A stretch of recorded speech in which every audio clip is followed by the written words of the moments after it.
பாருங்கள் வல்லாரை பாருங்கள் எப்படி இருக்குன்னு. நிறைய வாட்டி பறிச்சிட்டேன், அப்படியே தழைஞ்சி வருது. சாமந்தி இதுவும் நிறைய பூ பறிச்சாச்சு, ஆனாலும் வருது. இது அங்கங்கே புதுசாக பச்சை மிளகா செடி நட்டு இருக்கிறேன், சின்ன சின்னதாக.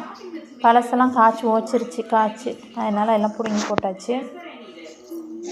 அப்புறம் இது கிட்னி பீன்ஸு, அப்புறம் அது பப்பாளி, அதுலேயும் நிறைய காய் வந்துருச்சு.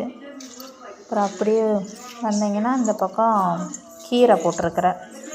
அங்கங்கே டிஃப்ரெண்ட் கீரை அப்படியே இருக்கும். அங்கே ஒரு கப்பை. அப்புறம் இதில் தக்காளி செடி, அதுவும் ஓஞ்சிருச்சு. நிறைய தக்காளி பறிச்சேன். புளிச்சக்கீரை, கீழே பொன்னாங்கண்ணி கீரை, அது பேர் பொன்னாங்கண்ணி கீரையா என்னென்னு தெரியல, ஏதோ ஒரு கீரை. லெமன் செடி, அது அழகாக வருது, ஏதாவது பூச்சி கடிச்சிது. வெள்ளை காந்தாரி பாருங்கள், அழகாக இருக்கா. அப்புறம் ஒரு சர்ப்ரைஸு, 6 months பிஃபோர் ஒரு சின்ன சேனக்கிழங்க நட்டுனேன். அதுவும் பீஸ் போட்டுட்டு அதை நட்டுனேன். அது எப்படி வந்திருக்கு பாருங்க, முளைச்சி. அப்புறம் இது கருவேப்பிலை இப்போ நிறைய தை வாங்கி அங்கே இங்கேயுமா வச்சு விட்ருக்குறேன்.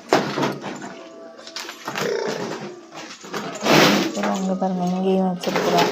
எல்லாமே நல்லா தரைஞ்சி வருது. இங்கேயும் வச்சுருக்குறேன், செம்மையாக